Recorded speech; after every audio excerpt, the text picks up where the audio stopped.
Ito nga pong isa sa pinakamaingay na balita nitong weekend. Oo, nagsend nga sa akin ng video itong aking partner. Sabi ko, uy, kakabugin na naman ito yung mga Netflix series na napapanood ko. Pero bukod pala doon sa sinend mo sa aking partner, meron pang isa.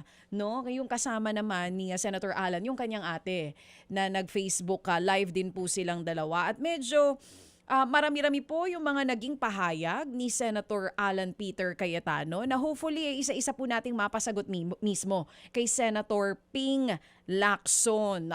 Isa po sa mga nabanggit niya, yung sinasabi na pagtaas daw ng net worth or salin nitong si Senator Ping. Meron din siya sinasabi, partner, na chief persecutor. Yun ang binabanggit niya dito kay Senator Ping na hindi naman niya ito first time ginawa, something like that, na parang pag may nakakaaway daw, nakakaalita, nakapwa senador, medyo ganun daw ang ginagawa. Pinipersecute daw ang mga kapwa senador. At binabanggit din itong si Senator Alan na yung nangyayari ngayon sa kanya, ito rin daw ang ginawa ni Senator Ping at ng mga kasama niya kay Senator Rodante Marcoleta. Medyo madaming ibinahaging impormasyon, mga kapatid, na tingnan natin kung alin ba doon ang sasagutin ni Senator Ping. Pero habang inaantay natin siya, basahin ko na yung naging sagot niya. Meron siyang inilaha dito po sa X na po kung tawagin ngayon.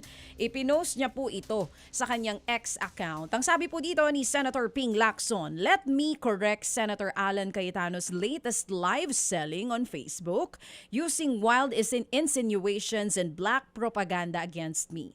Hindi nagdoble ang net worth sa SALN ko in 2025 compared to 2022 when I left the Senate. Actually, more than 4 times ang increase at 244.9 million pesos compared to 58.7 million in 2022, the year I left government.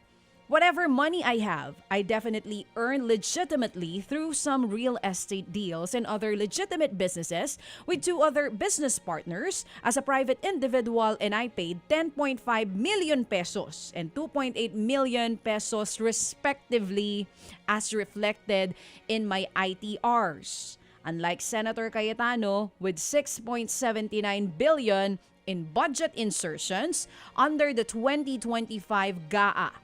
Wala akong insertions, aka pork barrel, since I became a senator. At lalong wala akong 25% kickback sa mga slow protection and other infra projects. I don't know about him, but I have consistently refused lobby monies in relation to my job as a legislator. And yes, regarding Blue Ribbon hearings, wag siyang mainip, meron ding ghost sa Taguig. At nasa linya na po ngayon, ito mismo, Senator Ping Lacson. Magandang umaga po. Good morning! DJ Chacha and Ted, magandang umaga sa atin lahat. Good morning, sir, and happy Monday. Yeah, happy Monday. Happy week ahead. Opo, yes, Oo. sir. Ito si Chacha. Yes, Okay. Senator Ping, dito na natin umpisahan. Kanina nabanggit ko nga po, isa sa mga issue na ni-raise po ni Senator Alan, tungkol po sa paglobo ng SALN nyo. Binanggit nyo na po na hindi yan doble, actually quadruple yung naging increase ng inyo pong SALN from 58.7 to 244.9 million. Para lang po mas malinaw sa publiko, inaamin nyo naman po na oo, naging quadruple siya, pero ano po ba? Saan po nga ba ito galing? Para lang po mas malinaw. Para mas malinaw, nung nasa labas ako ng gobyerno, siyempre, wala ka naman masyadong ginagawa. So nagkaroon kami ng isang real estate deal na medyo malaki. May kasama akong 2 rito na kapartners ko. At medyo significant yung halaga na kinita namin. Katunayan, hindi pa nga tapos yung aming singilin. Dahil parang hulug-hulugan, inabot pa ng maraming problema, yung nakabili. So hanggang ngayon, as we speak, meron pa kaming collectibles. Oo, so as a private Ang individual... emphasize ko lang dito, Yes DJ, po. kasi alam mo, I think I've said enough and even more, dahil sa sinagot ko. Dahil alam mo, pag inatak naman yung ating integridad, kailangan na magpaliwanag ka at sumagot ka rin. Kasi unfair naman yung magkakaroon ng insinuation, dumoble, wala naman masyadong maraming paliwanag. So ako na yung sumalo at maliwanag na fake news yung kanya sinasabi dahil nanguhula siya, dumoble. Kinurit ko pa nga siya, hindi dumoble, nag-quadruple. Kasi ito naman, makikita naman sa aking income tax returns do sa taxable years 2023 and 2024. Oo. Ang binayaran ko ng 2024 for the taxable year 2023, 10.5 million pesos. Kasi ayoko rin, alam mo, diniscuss din namin ito ng aking ibang kasamahan, na napakalaking halaga, sayang naman. Sabi ko, kaysa mag-explain pa ako later on, alam mo, this will haunt me kung sakaling dadayain ko pa yung tax. Bayaran na lang natin ng tama. Oo. Oo. So yun, 10.5. At sumunod na taon, 2024, na nagbayad ako ng 2025, nasa mga 2.8. Kasi yung ibang, siyempre, may mga nakolekta pa. Basta nagko-correspond doon sa aking income, pinapal ko ng tama. Kasi nagko-consult din ako sa mga kaibigan kong taga-BIR. Mas mainam na yung ganon para kwentas klara. Okay. Pero para mag-insinuate, na parang kurap ako dahil nagdoble, hindi ko maintindihan eh. So, yun. Ang ano ko lang, parang, alam mo, wala akong pork barrel. Since nung naging senador ako, at mula pa nung nasa law enforcement ako, inalagaan ko yung aking integridad. Wala akong kinukuhang suhol galing sa mga gambling lords, pati yung mga nagtatransact ng business, yung mga contractor, supplier sa PNP. Sinisigurado ko na walang potong. Kaya nga nakapag-lead ako by example sa PNP at tinuloy-tuloy ko itong aking advocacy nung ako'y naging senador. Ang sumalubong nga sa akin, hindi naman kaila sa inyo, di ba? Noong 2001, sinalubong ako na Ador Mawanay, na late General Corpus, na meron akong 320 plus million dollars stashed in some foreign banks. So ako noon, ang ginawa ko pa nga kasi meron nakalagay doon na Citibank Hong Kong. Sumulat pa ako sa regional officer ng sa Asia. At sabi ko, ito yung mga bank accounts na ina-attribute sa akin. Paki-certify nga kung ito ba'y... Kasi nag-alala ko noon, baka nilagyan na kung sino yung nag-open ng bank account para sa akin. Pag i-withdraw rin, para mapakita lang na meron akong bank account. Sige po. Sumagot yung Citibank sa akin, ang sabi nga, pattern ito ng ng credit card. So, long and short, nag-apologize pa si General Corpus publicly saka personally. Si Ador Mawanay nag-retract. Pati, alam mo, dinaanan ko na ito, ayoko na maulit, yung merong insinuation na lalalim ng lalalim hanggang sa matabunan. Kaya sinagot ko na kagad. Sige po. Senator Ping, you have answered that question already. Pero last na lang po sa issue na ito. Para matapos na ito, maglalabas po ba kayo ng mga dokumento para patunayan na talagang kung may paglaguman po sa inyong net worth, lahat po yun ay galing sa malinis na paraan nung kayo po'y citizen Income tax, kaya nga binulugar ko na nga pati yung aking binayarang income tax return. Oo. Yan, confidential yan eh. Katunayan, pagka inilabas yung income tax returns mo, either kailangan may written authority pa ng presidente, pero ikinusa ko na nga yung halagang binayaran ko para mapakita ko na kinita ko sa maayos na paraan yan. So para maimbestigahan pa ako dyan, inunahan ko na nga. Oo, so at ako naka-ready naman ako kung gusto nila mag-imbestiga, sige. Oo. Pero para, alam mo, para palawagin ko pa itong usapin nito, kaya nga tinapos ko na. And ang buwelto nga sa kanila, para maliwanag, ako, wala akong insertion. Siya yung may insertion na 6.79 billion pesos. Sa 2025, GAA pa lang yan. Hindi niya nga ito ma-address eh. Ayaw niya nga sagutin eh. Dahil totoo, may record eh. Oo. Out of the 70 projects, sa 6.79 billion, dalawa lang yung hindi na-implement. Nasa mga 70 to 75 million. So ang na-implement niya, 6.715 billion. So ano yung mga proyekto na yun ang aming pinag-aaralan ngayon at may mga dokumento kami para maipakita. Ito'y subject to validation of course. Pero may mga nakita kaming kung hindi man substandard, ghost project sa Taguig. Ito yung aming pag-uukulan ng pansin niya. Kasi naghamon siya, well, I'll give it back to him. Oo. Senator Ping, sir, napapanood nyo ba itong mga live vlog na ito ni Senator Cayetano? Napapanood nyo ba mismo itong weekend, makailan ito? 3 yata ang kanyang live vlog at kayo po ang isa sa kanyang mga ini-starring. Hindi ko pinapanood. Kaya lang yung isa kong staff, pag naman padalan ako ng summary, sabi ko ignore mo na lang yan kasi nasagot ko na. Huwag mo na ako papadalan para alam mo, hindi naman worth kasi karamihan nonsense eh. Name calling, insult, Tapos nagdi-deviate sa issue, hindi naman talaga kino-confront yung mga issue.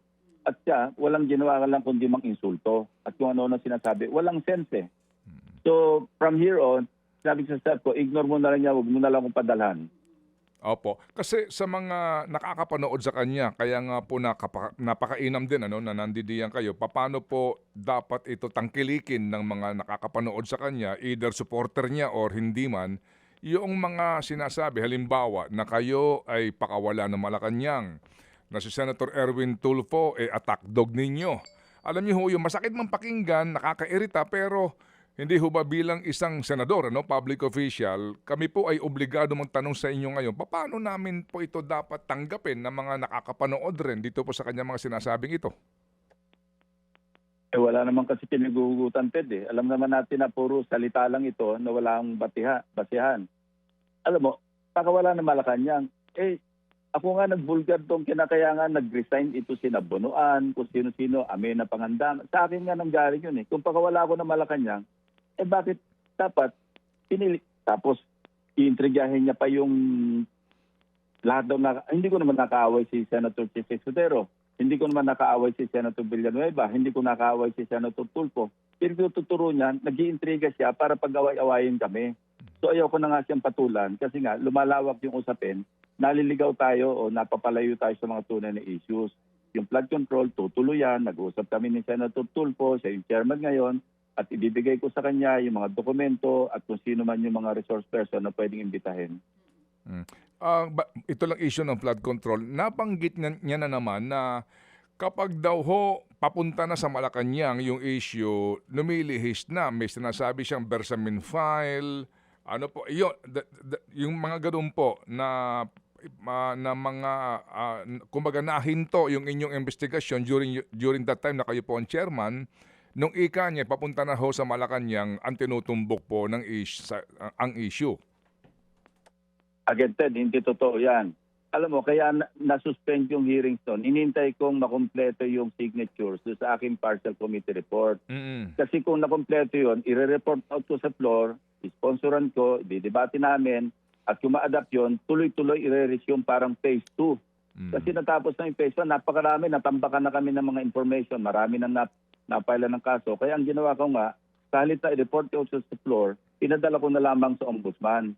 At hindi naman sa pagmamalaki, Ted, malaki naman ang na-contribute ng Blue Ribbon Committee under my watch doon sa mga umuusad na mga kaso ngayon sa ombudsman pati sa Sandigan Bayan. So, alam mo, lahat ng patutsada niya, palihis eh. Parang alam mo, squid tactics. Kasi papunta sa tagig yung usapin. Ngayon, lalo niyang alam mo yung sinasabing you poke the bear. Nananahimik ako, hindi ko nga siya pinapatulan eh. Pati naman yung integridad ko, atake niya pa. Alam mo, ito lang yung pamana na iniwan sa akin ng mga magulang ko. Wala naman sila maipamana kasi mahirap lang kami. Pero para atakehin mo yung inalagaan ko since pumasok ako sa serbisyo, even in my previous life, medyo masakit yung Ted. Kung hindi mo sasagutin, alam mo yun, umabot ako sa noong 2001-2002 nung binabanatan ako. Nahihiya nga ako pumasok sa restaurant na noon. Kasi tuwing papasok ako, nagbubulungan. At ang feeling ko, naniniwala sila sa mga binato sa akin. So, Senator, meron kayong pahayag na yung pong district engineer sa Taguig ho ba ay supposed to be kasama din sa mga nagkakasino at nagpapatalo sa kasino? May ganun kayong informasyon? Kasi mukhang ito rin yata ang nagpa-excite doon sa kabilang kampo kung bakit siya naging ganun. Ang kanya mga sinasabi. Hindi district engineer, Ted, city engineer. Nasa akin yung record eh. City engineer. Ang gumagamit siya ng 2 aliases. At ang kanyang win-loss record sa 2 aliases niya, nasa almost kalating bilyon piso. Isang 374 sa isang alias, isang 124 yata do sa isang alias. Win-loss ito, hindi ko sinasabing winning or losing. Yung in and out ng kanyang panalo at saka pagkatalo, umabot sa ganun. So naalala ko yung BGC Boys na ako rin yung nag-expose.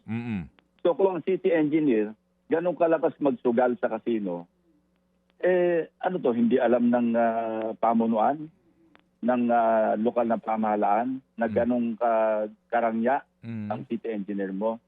At hindi lang yung Ted, na-identify na namin, iniipon lang namin yung ebidensya, karampatang ebidensya. Identified ko na nga yung kanyang bagman. Patawid na kami doon, iniipon lang namin, Ted. Alam mo, nagkalkal ako sa aming baol kasi noong kami nagsasagawa ng Blue Ribbon Committee hearing, siyempre nag-prioritize kami, natambakan kami sa Bulacan, sa Occidental Mindoro, ang daming information. So parang na-set aside yung Taguig, na-set aside yung mga ibang lugar, meron pa nga kami sa Pampanga. Hindi naman pwede pagsabay-sabayin kasi overwhelming ang pasok na ebidensya. Now, that pinukaw niya itong usapin na ito, ngayon, sinabi ko sa mga staff ko, mag-focus tayo ngayon sa Taguig para may pakita at ipaliwanag kung saan napunta yung 6.715 billion sa isang taon pa lamang. Meron pa kami nakita doon 2020. Meron pa ng project yan, Diskaya Isang St. Timothy at saka isang St. Gerard. No? Of course, iba yung nag-implement. May hawak na rin akong kopya ng mga cheque. Pero ito, dinedevelop to, work in progress lahat ito. Meron yung sinasabi kong defective o substandard o ghost. Kasi ang pagiging ghost nito, alam mo yun, nag-overlap yung linear, yung distansya. Sa isang span, naka-overlap sa isang span para makatipid yung contractor, para may pambigay na kickback. So yung iba naman, pinatong-patong at kung ano nung ginawa para mapagtakpan yung dating ghost, ginawa kinumpuni. Yun, kakalkalin namin lahat yan para maipakita, ma-prove ko yung aking sinasabi na may mga ghost projects din sa Taguig. Opo. Anong mga taon itong pinag-uusapan natin na implementasyon ng mga questionabling proyektong ito sa City of Taguig, Senator? 2020. I think speaker yata siya nan. Yung panahon na yan. Speaker of the House. Opo. At meron pong report daw na mismong ang kapatid ni Senador Cayetano na si former Congressman Lino Cayetano ay nag-volunteer ng informasyon? Totoo yun. Isa sa mga true intermediary, merong nagsabi sa akin kung pwede raw tumawid at kung pwede akong kontakin ni Lino, yung kanyang kapatid, dahil gustong tumulong sa pag-imbestiga. Kasi marami raw siyang alam na mga ghost project sa Taguig. Yan, kinukot ko lang yan na verbatim. So, kinukuha ko yung kung pwede makuha ko yung number at sa kasalukuyan sa ngayon, hindi pa nasa-set yung aming pag-meeting. Pero ganyan talaga katalabak. And hopefully, hindi magbago ang isip ni Lino Cayetano. Kasi siya mismong, clarify ko sa akin, nagparating sa akin, siya ba mismo ang nagsabi na gusto niya makipag-ugnayan sa akin? Sabi niya, yes. Sabi ko, I'm willing. Opo, yung pong panahon naman na nagpapatalo o engage po sa casino itong city engineer ng Taguig, anong mga taon din po yun ang binabanggit nyo na kalahating bilyon ng transaksyon sa casino? Let me check, Ted. Hindi ko na natingnan yung taon. Basta ang binigay lang, ang nakita ko lang na record, yung kanyang aliases, yung pangalan niya ginamit na, yung alias na ginamit niya. Dalawa. Ganun din, parang BGC Boys.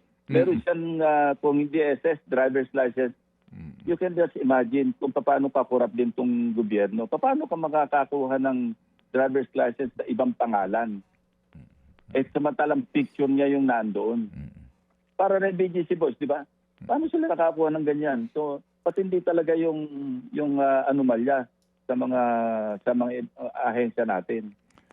Yung pong claim ngayon ng kampo po nitong si Senator Cayetano, no, ng kanyang mga supporters na dito po personalan na nakafocus ngayon sa Taguig kasi nga dito po sa mga nangyayari ngayon in the Senate. Ano po ang inyong reaksyon doon? Well, he asked for it. I'll give it to him. Ito pong usapin ng joint venture sa BCDA na nabanggit ni Director Matibag. Kung magbabalik tanaw po tayo, I remember before kayo mismo, no?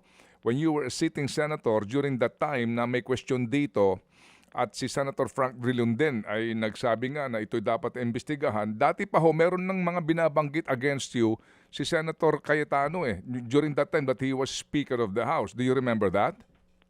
Yes, ganyan siya talaga. Kapag nasasanggi siya, alam mo, ang buwelta niya kagad, mag-insulto, babaguhin, ibahin yung issue. Yeah, I remember that. Ang kino-question ko noon, paano yung pondo na ilipat sa isang foundation, private foundation? Naalala ko nga si Napolis eh. Kasi yung foundation na yan, siya yung chairman, yung SEA Games, yung PhilTOG. Opo. Anyway, Organizational or Organizing Committee Foundation Incorporated, chaired by Alan Cayetano. So, ang initial findings yata ni Director Matibag, siya ang chairman, pero nung tinignan yata yung GIS, yung articles of o yung foundation, yung sa charter, wala yata yung pangalan niya. So, yun ang inibisigan nga yun ni Director Matibag, siya narinig ko. Pero sa akin nun, ang akin kasi concerned ako sa budget lagi nun eh. So, ang tinanong ko, paano yung GAA na ipasok sa private foundation? Yun ang, para sa akin, yun ang isang anomalya. I think 1.5 billion yun eh, yun ay transfer. So yun, bumelta agad siya, inatak agad ako nung speaker siya. Dahil nga, kasama, aside from yung expose na ginawa ni Senator Risa Ontiveros, yun naman ang akin napansin dahil I think budget season yata noon, kaya kinukwestiyon ko na ilipat. Ganyan-ganyan yung napolisted, di ba? Piniglilipat sa mga foundation, mga NGOs. Kaya, Go ahead, sir. Senator Ping? Opo. Ililipat mo sa isang private foundation. Yun ang isang usapin niya na dapat sagutin niya. Tapos, nung nilapas ni Director Matibag, hindi naman nababanggit ang pangalan niya, bigla siya nag-react. So, ano yun? Karapat dapat ho ba talaga ngayon na balikan ang investigasyon dito? Although doon sa sinasabi po ni Director Matibag, wala pang binabanggit doon yung foundation ng PhilSOC na yan eh. Ang binabanggit nga yung mismong proyekto ng BCDA na kung saan naman hindi binanggit ni Senator Cayetano doon sa kanyang manifestation, di ba, na ang head niyan advisor ng presidente ngayon at cabinet secretary, si Vince Dizon yun eh. Sa inyo bang palagay dapat pambalikan yung joint venture agreement na ito na sabi nga noon ni Senator Risa, pati ho ng COA ay disadvantageous to the government? Nakita mo, Ted, yung kanyang taktika. Nung nabanggit ni Director Matibag, naghatak agad siya. Bigla niyang binanggit si Vince Dizon. Binanggit niya yung dating chairman ng BCDA. Ganyan siya eh. Kapag napupunta sa kanyang usapin, kung hindi siya nagda-drag down na may makasama siya na alam niyang malapit sa administration, iniikot-ikot niya yung issue para guluhin niya. Squid tactics nga tawag dyan eh. Maglabas ka ng tinta para magulo usapan at baka sakali matakpan. Yan ang kanyang technique. At ito ay pattern na lagi niyang ginagawa hanggang ngayon. Senator Ping, meron kayo nabanggit over the weekend and ito ho bang sinabi niyong ito ay dahil lang sa bugso ng damdamin ninyo o you really mean this? Na kaninyo, okay, ang sabi po ninyo ay yung proper place umano ni Senator Cayetano ay ang Payatas City Jail? Yeah, I was quoting those who sent word na gusto nilang tumulong. Sila yung kinukot ko doon. Dahil sinasabi nila, ang dapat paglagyan dyan yung Payatas sa Quezon City Jail. Kasi nga, maraming anomalya doon sa mga proyekto sa Taguig. At meron silang, as we speak, I'm still waiting doon sa follow-up ng mga pumuntak sa akin. Alam mo, nagulat nga ako dahil nung sinabi kong merong ganong issue sa Taguig, ang dami na agad tumawag eh.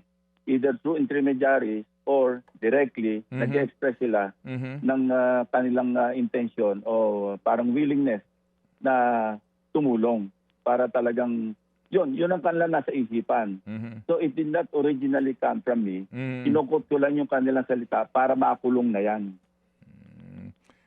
Senator Ping, itong statement ninyo, ang tugon ho dito, kung tama pakakaunawa ko ni Ginoong Cayetano ay eto na, iniisa-isa na kami. Oo, eto na. At kagaya po daw niya kasi nga siya po ay active sa impeachment trial and pinag-uusapan, nabanggit niya rin po yung threshold po ng botohan eventually na ito na po, bahagi daw po ito ng plano umano ng Malacanang na isa-isahin na itong mga oposisyon. Again, script tactics said. Walang kinalaman ng impeachment dito. Usapin ng corruption ito. So, nililis yung usapan, dinadalan sa impeachment. Ako mismo, hindi ko pa nga alam yung boto ko eh. Paano niyang hulaan kung ano yung boto ko? Paano niyang iisipin? Kasama niya pa yung pinersonal si Senator Dinggoy. Inisa-isa niya, si Senator Marcoleta. Alam mo, si Senator Marcoleta, hindi ako yung nagpakulong sa kanya. Ang nagpakulong sa kanya, sarili niya. Opo. Sa ngayon, sir, saan hahantong ito? Ito pong world war ninyo, obviously, at ito nga po, no, ang paghahayag niyo po ng ito ang ginusto niya, so ibibigay niyo po sa kanya. Sa nahantong, sa logical conclusion dapat. Hindi ko alam kung sa nahantong, kung anong maabot na ebidensya, kasi sinabi ko nga, hindi naman tayo para mag-plant ng evidence or what, kung ano yung pero I will exert dahil sa ginawa niya sa akin, sa pag-atake sa integrity ko, I will exert extra effort to really find those pieces of evidence, dokumento man o testimonial man, talagang pagkukulang ko ito ng pansin, Ted, dahil sa ginawa niya sa akin. Hindi ko matanggap na, alam mo, yung pinagkakaingat-ingatan mo sa buong karir mo, more than 50 years, tapos sisirain na isang tao na naninira lamang, wala namang basihan, mag-i-insinuate siya na nagdoble yung salin. Nanguhula pa nga siya. Hindi nga nagdoble. Kinurek ko pa nga siya. Almost nag-quadruple nga eh. So, Senator Saka Ping... wala ako sa gobyerno, Ted. Ulitin ko. 2022 hanggang 2025. Well, anong masama doon kung wala ka sa gobyerno at kumita ka? Kung nasa gobyerno at kumita ka, mas may papaliwanag ka. Kasi pwedeng kinita mo sa ibang paraan na walang kinalaman sa gobyerno. Baka naman may conflict of interest.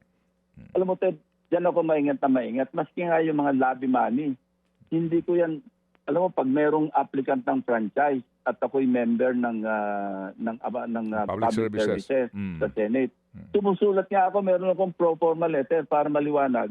At sinasabi ko doon sa mga aplikante, lagi ako may pro forma letter. Kung meron mang mag-represent, mag-misrepresent sa akin, stop ko man o hindi. Ito yung number ko, tawagin niyo ako dahil wala akong kailangan sa inyo. Nililiwanag ko nga yan lagi eh. There was a time kami dalawa ni Tito Sen, when he was Senate President. Tinawagan niya ako, nag-meeting kami. Sabi niya, may nagpadala ritong isang congressman. Ito raw ay para sa Macho Black. Anong gagawin natin dito? Sabi ko, partner, alam mo, meron akong laging pro forma letter na I'm not imposing on anybody. Pero ako, sabi ko, hindi ko tatanggapin. Sabi niya, you're correct, sabi niya. Sabi ko, wag natin isolin sa congressman, baka hindi isolin sa applicant. So kakilala ko naman yung applicante, tinawagan ko. May pinadala yata kayong pera para sa amin. Ay magkita tayo, isusoli namin sa iyo. Para lang maliwanag, kasi pag isusoli namin sa pinanggalingan, baka naman hindi ibalik sa iyo. Ang impression mo, kinuha namin. So nag-meeting kami, binalik namin yung pera. At piniliwanag din nila, sabi niya, alam mo, Senator, hindi naman kami mismo yan. Nag-commission lang kami na isang law firm, lobby firm. Sila na bahala, nakapackage na yan. So ganun kami kaingat, ganun ako kaingat pagdating sa integridad. Pagkatapos sisirain lang sa isang Facebook Live. Senator, sino kayong applicant na yun? Wala akong permiso para sige, sabihin okay. sa kanya. Yung congressman kasi namayapa na eh. At Okay. saka hindi na para sabihin kung Sige sino. po, sige. Pero yung aplikante, marami nakakilala doon. Malaking kumpanya ito. Opo. Basta franchise yun. Opo. Sige. So, Senator Ping, kaninyo, ito, mag-iipon na kayo, you will give it more seriousness and time, itong isyong ito involving itong umano ay mga questionabling proyekto sa Taguig. Kapag nakalap nyo na itong mga ebidensyang ito, saan nyo po ba dalhin? Ito ba idadaan pa sa komite dyan sa Blue Ribbon in the Senate or saan kayo pupunta? Ang ultimate na destination nito, siyempre ombudsman. It's either i-take up namin sa Blue Ribbon Committee hearing o kaya idiretso na yung mga ebidensya sa ombudsman or simultaneously. Kasi ganyan na ginawa ko sa para sa committee report. Nung hindi ako makakalap ng sapat na signatures, pinadala ko yung lahat. Yung transcripts, yung mga dokumento. Yun nga, I think hanggang ngayon ginagamit nila yun on top of the other pieces of evidence na hawak nila. I think napapakinabangan ng ombudsman yon. And I'm thankful to Ombudsman Boying kasi talagang nakita ko rin yung kanyang determination, yung resoluteness niya. Kaya tiwala ako na laging pinapadala ko sa office niya yung kung ano mang nasa kakalat naming ebidensya. And this is no exception. Opo. Kasi para madali, doon din naman kasi ang bagsak. No? Para Actually, madali, papadala ko na lang para mag-moto proprio na sila kasama na sa fact-finding investigation nila para mapunta na sa preliminary investigation at kung merong tinatawag na reasonable certainty of conviction, maipal niya na yung kaso para doon na yon yung logical conclusion payatas. But will you deliver a privilege speech on that matter kung sakasakali po para maunawaan ng taong bayan at mailatag niyo ang facts ho ng mga sinasabi yung dapat na papanagutan ng mga nagkakamali dito po sa mga kontratang ito? That is an option, Ted. Okay. Kasi kung maliwanag, kasi liwanag noong dalawang privilege speeches ko doon sa Bulacan, sa BGC Boys, sa Occidental Mindoro, kung ganong kaliwanag yung mga ebidensya, mas magandang i-deliver ko lang ng privilege speech para maging open na rin ako sa interpellation. Mag-interpellate siya kung gusto niya. Iko-confront ko sa kanya yung matibay at maliwanag na ebidensya. Opo. Pero I said that's an option. Opo. May tanong Kasi busy rin kami sa impeachment. Yes, Alam mo, sir. Ted, pag next week, after SONA, maghapon na kami 10 to 2, yung impeachment trial, pagkatapos ng 3 or 4, session kami. So tatamba kami na kami dyan. Tsaka yung budget, paparating na. Opo. Yung pa isa, yung budget, busy na rin kami dyan. So ito nga pinoproblema namin sa Senate ngayon, Ted, maiba tayo. No? Even yung mga kwarto, kulang eh. Kasi ginagamit niya yung holding rooms, yung ibang committee rooms doon. Pag nag-budget kami, meron suggestion na mag-rent kami sa PICC para malapit. Again, yung logistical requirements, pati yung, alam mo, naawa kami dyan sa aming secretariat. Kasi paano gagawin nila? Magsasalimbayan sila between Senate at PICC. Yan ang hindi pa namin na-resolve. Kasi pagpasok pa ng budget deliberation, napakalaki ng problema namin at kasabay pa impeachment. Opo. May tanong po si Chacha tungkol sa impeachment. Go, Yes Cha. po. Senator Ping, sabi nyo nga po medyo marami na pong trabaho sa Senado ngayon. Yung impeachment and then next week, isang buong araw na rin kayo doon pa sa iba nyo pang mga budget hearings. Paano po kayo mamaya ni Senator Alan yan? Magbobotohan mamaya doon po sa Bank at BIR Records si VP Sara. Baka naman imbis na yun pong pag-usapan natin na mapag-usapan, ito po mga issue na na-raise po niya last weekend. Kinokus na namin yung last time kasi dapat niresolve na namin yung last Wednesday. Di ba nag-refer kami doon sa executive branch, nag-focus muna kami kasi ayaw niyang itackle sa floor. So sabi niya pag-aralan niya ng weekend at et cetera. So pinagbigyan. Pero may usapan na kami na may limit at wala na yung mga alien na mga issues. Ililimit lang doon sa usapin kasi impeachment trial yan, hindi naman yan session ng Senado. So bibigyan ng 10 minutes ang bawat senador na gusto tanong ng mga clarificatory questions sa defense panel o kaya sa prosecution panel, may limit yun. Okay. Kaya hindi pwedeng, I think i-resolve namin yan, magbobotohan kami dyan after nung oral argument between the defense and the prosecution. Pagkatapos may mga clarificatory questions kung sino man. And I'm sure, quite sure, na siya isa sa magka-clarificatory. Kami, alam mo, napa-research ko na sa staff ko ito eh. Hindi ko lang sasabihin, pero alam ko na kung ano yung boto ko dito eh. Meron na po kayong boto. Tax records, mapa bank records, mapa AMLAC transaction records. Alam ko na yung boto ko, but I don't want to preempt. Yes po. Kami Total, lahat, alam ko yung mga kasamahan ko, meron din eh. Kasi, alam mo, bago naman, pinadala kami ng mga memoranda, yung prosecution at saka defense, even before yung araw na na sinabing mag-issue ng subpoena. Dapat yung pinag-aralan namin lahat. Ako nga napag-aralan ko na eh. Kaya meron ng jurisprudence, meron ng mga batas. Siya, tumawad pa siya ng ayaw niyang pagbotohan pa, itakel pa nung Wednesday.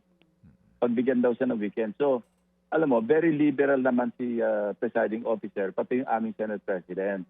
So napag-usapan namin, sige, pagbigyan na lang natin, anyway, isang araw lang naman ito na maaabala, pagbigyan natin yung weekend na hiningi niya. So mamaya, I suppose, magiging firm ang aming presiding officer, ang aming Senate President, para ilimit talaga sa 10 minutes yung allotted time sa magtatanong. Pagkatapos noon, i-resolve na namin yung pagbobotohan na namin. Okay. Opo, sige. And then, para po bukas, sa pagharap po ni Ginoong Matibag, kayo ho mismo, meron ba kayong kaisipan kung paano dapat tumakbo ang tanungan at yung mga issue? Kasi baka ho, ang worry po ng iba na nagmamasid, baka maungkat yung the Senate is under attack.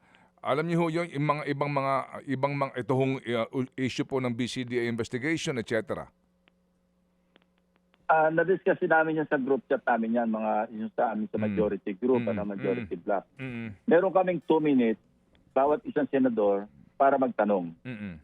At ang usapan namin, gawin na natin stricto yung oras. Give or take, pwede naman pagbigyan ng additional 30 seconds, another 1 minute, pero hindi pwedeng forever.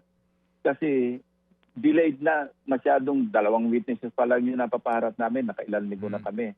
So, I hope talaga maging stricto yung presiding officer, yung Senate President, na pagka sinabi nating 2 minutes, 2 minutes. Hindi pwede yung ikaw na lang, ikaw yung nagsasalita dyan na wala namang relevance doon sa issue at hand. Wala namang relevance sa impeachment, kundi iba-ibang issue para lang magpropaganda. O, sige po. So, Senator Ping, kami po'y muli magmamasid mamaya, and thank you po for finding time to explain all of these issues, lalo na po doon kaninyo sa pag-atake sa inyo pong first and last line of defense ang inyong integridad. Senator Ping. Yeah, maraming salamat, Ted, DJ Chacha, for having me this morning. Thank you. Thank you. Mga kapatid, patuloy po kayong tumutok sa 105.9 True FM para sa totoong balita, impormasyon, music, and entertainment. Mag-subscribe sa aming YouTube channel at podcast at sundan nyo kami sa Facebook, Instagram, X at TikTok sa True Network PH. Bisitahin din po ang aming official website, truefm.ph. At panoorin din kami sa True TV Signal, Channel 19. Kami po ang 105.9 True FM. Laging true sa'yo, kapatid.